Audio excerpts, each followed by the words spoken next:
Welcome back to the channel. Gonna pick right up where we left off last time. Gonna finish up as many hard lines under the Datsun as we can. Preparation to throw the clutch and the transmission in.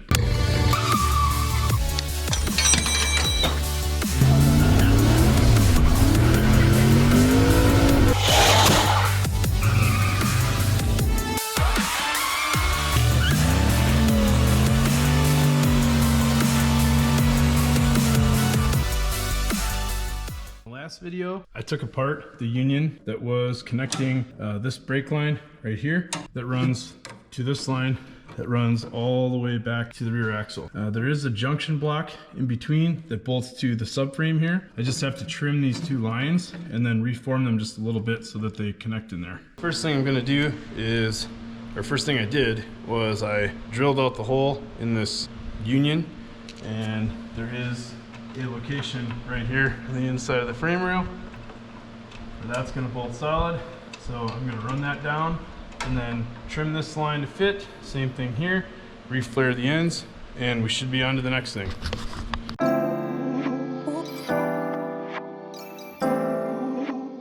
Alright, so to do the flares on the end of this line up here and this other one that I still have yet to trim, I'm going to use another different type of specialty brake flaring tool. So this guy here is an on-car hydraulic flaring tool. So very similar setup with a split die right here and a clamp on the side. It's just the action of the flare is done via a tiny little hand pumped hydraulic cylinder. So I'm gonna get this thing mocked up on there and see if I can't get this done. This thing has a little tongue. I don't know if you guys can see that right here. This is what will get the line exactly flush in the die right there. And I think I'm gonna have to straighten that line out just a little bit more. All right, so I don't know, let me see if I can get you guys in here closer. You can probably see here the tube is aligned with the face of the die. The dies are both clamped tight. And then inside here, this is the male adapter for the first half of an inverted flare. So if I close this off, I should be able to start pumping. You can see the adapter moving there. So I'm going to pump this until I feel significant resistance, which I believe is right there. Now I can open it up and the adapter should slide all the way back down. I should be able to now pull this adapter out of here. Hard to do with one hand. So I'll pull that guy out. Okay, that was the first step. And now we can insert the cone, and we may have to back this off a little bit. So I can back this off by spinning the body of the tool down just a ways here. Cone goes right back in place. Tighten this back up. All right, now close this off and start pumping. Just until we get some significant resistance, and then open it up and we should have a good flare. So I'll take the tool off here and show you a little bit better. All right, so I don't know how well we'll be able to see this on camera, but there is our flared end of this tube.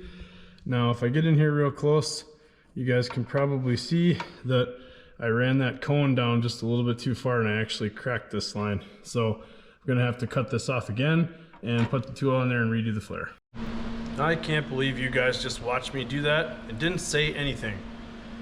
So doesn't matter how nice of a flare you put on the line if you leave the tube nut on the freaking bench. I can't tell you how many times I've done this. So this will now be the third time this is a charm flaring this line. At least now I'm getting good at it though. So tube nut goes on first, for crying out loud. All right, there you have it. Third time's the charm. Perfectly flared line. So I just have to kind of form it and land it on this junction. And then I can finally trim this guy, reflare it, pipe it right into here. And then the brake lines, at least to the rear, are complete. There is the original brake line using all the original hold downs. It comes up here, bends around just like this, and hits that union. Ignore this. This is a floor pan patch that I'm gonna have to redo in the future. Anyway, so Brake line back to the rear axle is redone. Let's see, there's a better view of the top side. So it comes down to this junction, which is mounted to the frame, and then it comes out of the newly bent piece and all the way back. So the next line that I'm going to go after is way up here. It's the brake line that goes from the distribution block up and over the engine bay over to the passenger side. The line that we're after wraps around the front subframe and goes into this bracket to the soft line here. This one was cut because this was the 510 line, that's the 280 line. I have to get a new one to replace that. The likelihood of this coming apart is low, but I need that tube nut. So I'm gonna try to heat this up, throw a little PB blaster on it, and hope and pray that I can crack that loose.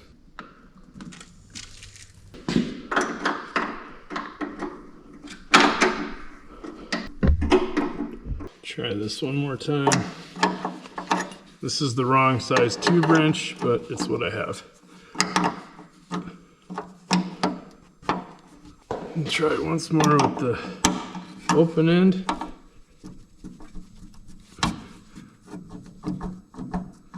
Twisting the whole line. I just cut the hard line right after the nut there. And now with the socket, my hope is that I can get it out of there just like that. Yeah, there we go. One of the tube nuts I need. The other end of the offending line is right here. Yeah, it's all bent up and stuff, and I think it might actually be broken off in the proportioning valve here. Not to mention I painted this. I'm gonna hit this with a little PB and hope and pray. Otherwise, I'm gonna cut it off and use a socket on it just like the other side. Oh wow, are you seeing that? Did you guys see that? Look at this. Oh my God. I didn't think I had a chance that that was actually gonna come off. Huh. Okay, well, I'll undo that line, pull it out of there, and then we can start making up the new one. Okay, there you go, there's the line. So just like the last video, I have my piece of TIG rod, filler rod.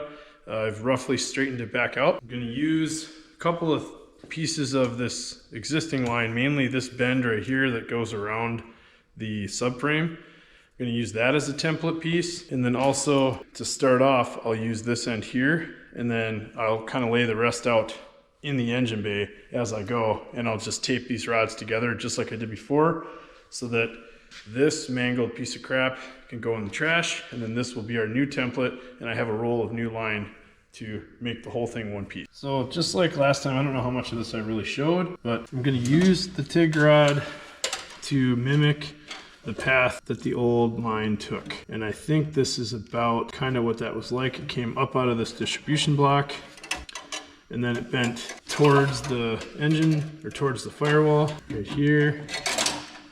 And then I think as soon as it hit the firewall, it probably went up and then right under this lip all the way over. So that right there gets me at least, I don't want to have that, okay. So this is going to come up and out of the distribution block, kind of run back along until it hits the firewall. And we'll do a 90 degree here. Actually, we're gonna undo that best I can here. And instead we will go 90 degrees up. So it'll come out, and then instead of going left, we're gonna go up.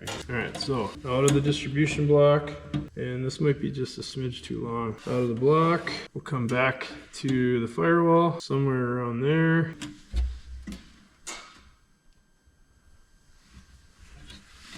Something like that.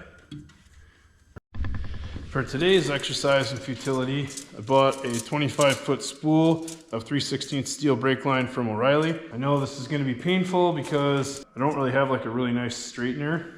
So I'm going to try to make this, uncoil this as nicely as I can to make it nice and straight. And then I actually made my line in two sections here. So this is the section that goes underneath the frame. This is the section that comes from the distribution block, and I measured from the end of this to the beginning of that is 8 inches. So I'm going to make this first, add 8 inches of straight, and then bend up the rest of it.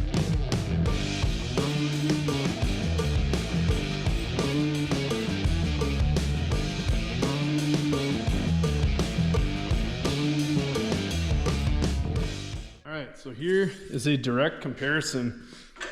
So this flare was done with the off car, the tool that I showed you in the last video, and it looks absolutely awesome. This flare here was done with the on car tool, even though this tube was off the car, and it looks nearly identical to the other flare. So either tool is really, really good. It will save you a ton of time. So I now have my line mostly prepared. I have not yet done the bends here at the end because I wanted to make sure I had enough straight tube to be able to use the flaring tool. There it is, all bent up, roughly, close enough anyway. So I'm gonna go fit it on the car.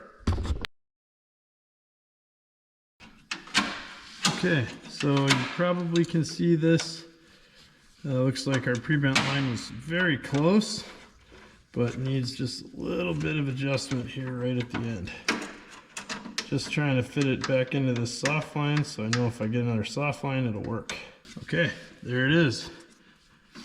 All the way connected to the bracket here that will eventually get a new soft line that will go back to the caliper, and I have a whole video planned to redo these brakes. Here's what the hard line looks like.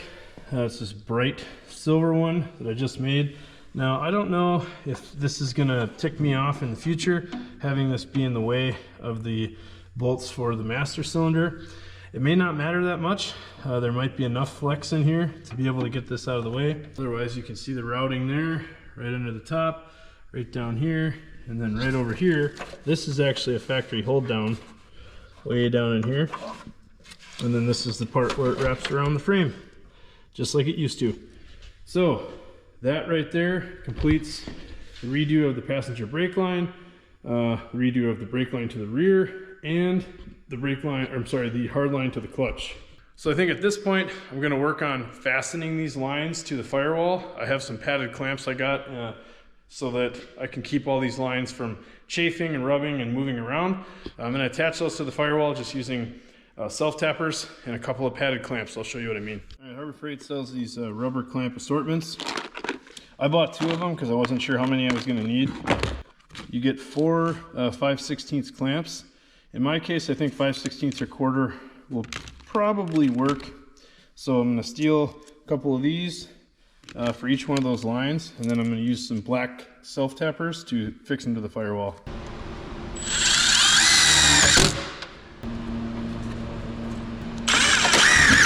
So here we are. There is the new brake line to the passenger side. It goes all the way down, over, under, and around. And then the other line that you probably can't see as well, that is the clutch line. It is still flapping in the breeze down here. I do have more of those padded clamps. I plan on running one of those in here at the bottom just to hold that to the firewall. Otherwise, that should be the end of the hard line debacle under the hood. Looks a lot cleaner than it did before, so get this thing back up in the air and get to the clutch. Here's what I got for a clutch on this thing. So this is an Exedi sprung clutch disc, and what I believe is the matching Exedi pressure plate. Don't see any markings on here for that. So this did sit around for a little while, but the surface of the pressure plate that is not rusty actually looks like it was barely used. Same thing with the flywheel. So what I want to do is just very lightly, I think with a Scotch-Brite, maybe some brake cleaner or something like that, I'm just going to kind of lightly scrub the rust off of here, and then maybe spray down the clutch disc just a little bit before I put it together. To me, this clutch disc looks like there's plenty of life left on it. At least that's what I'm going to tell myself, so that I can put the car together. So I'm going to get these cleaned up and I'll come back.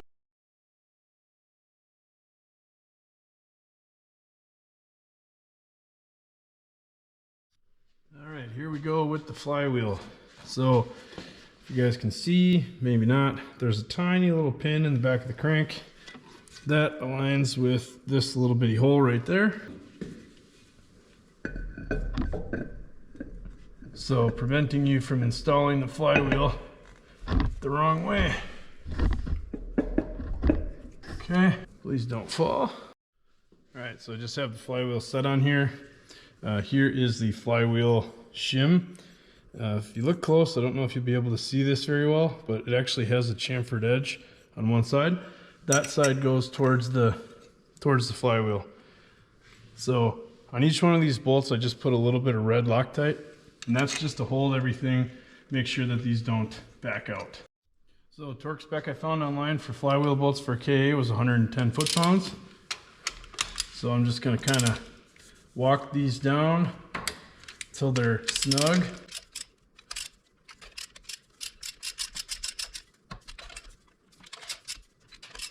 Okay, so clearly I can see I'm going to need some sort of device to hold the flywheel in place. So I'm going to see if maybe I can jam a screwdriver in between the back of the block and the bell housing, or if I have to use something else. Okay, so what I've came up with to torque these is I threw a bolt into the bell housing location and I jammed a pry bar into one of the teeth of the flywheel. So that should be able to get me to where this thing is locked up enough for me to get torque on them. Flywheel is now torqued. I'm going to see what I have. I don't think I have pressure plate bolts. I'm going to look and see what that's going to take. If I don't have any, I may have to run to town, and this may have to wait till tomorrow. All right, after a quick trip to the hardware store. So here's the disc, the alignment tool. Okay, pressure plate.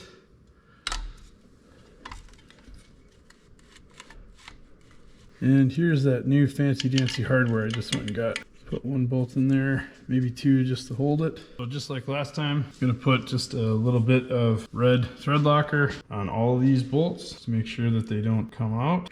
And I do plan on, I'll take the first two bolts back out once I get all the rest of these started to get thread locker on those. Just a little bit on the end.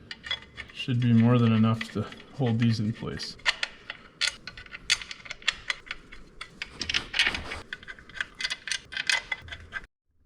Okay, so KA flywheel bolt torque is 22 foot-pounds. So I'm going to run all these down, run them down with the ratchet, and then come back in and torque them.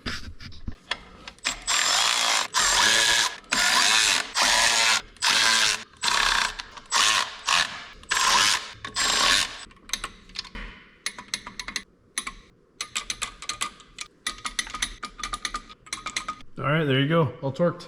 It's probably going to be a little bit of a pain getting the transmission input shaft in there. These plastic clutch alignment tools don't usually work that well. All right, the next step, I think I'm going to get all the clutch mechanics set up in the transmission. Nissan KA transmissions are a clutch fork, I guess, if you will. There's a little pivot ball. You can see in here, here's the pivot ball right there. So there's a pivot ball that the clutch fork snaps onto, and then there's an external slave. And I'll show you how that sets up. For those of you that haven't seen this before, on this particular type of transmission, here is the clutch fork. This will actually feed through the side of the transmission and it snaps onto that pivot ball. You can see there's a depression in here with a little spring clip.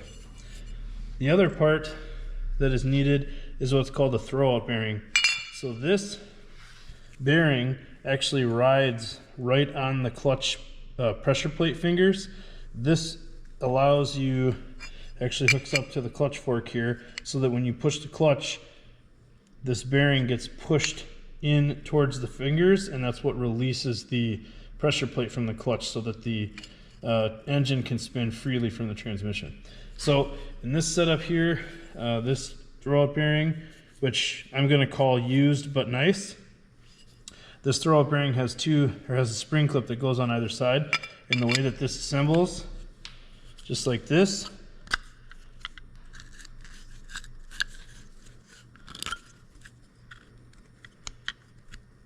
just like that.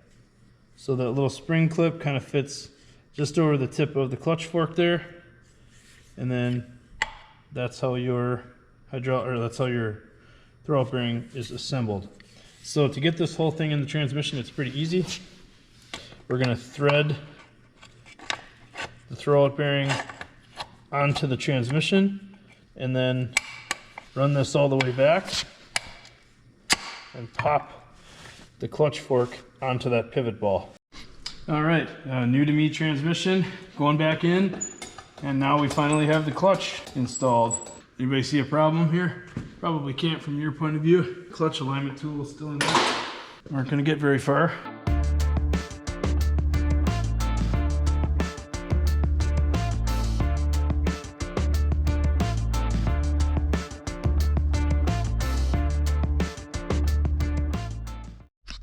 So after a long fight, transmission is back in and it's through the clutch. This thing is ready to, I think we can bolt the shifter on up top. There is a little bit of, oops, sorry. There's a little bit of tight clearance there between the shifter and the floor. I may have to notch this out just a little bit more. So anyway, transmission's in, clutch is in, all the hardline stuff is done. I'm gonna try to see if I can get the slave cylinder mounted to the trans, and then the whole thing, as far as engine and transmission, is bolted in the car permanently. So external slave is mounted right here. Here's the new soft line and the new copper crush washer. That just came from an assortment at O'Reilly's. So this is the right size. Just gotta crank that down and then shove this line back up in here.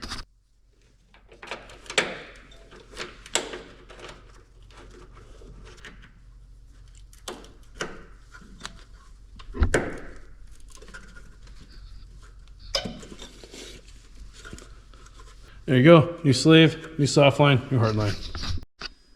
So here's a look at where that shifter placement ended up.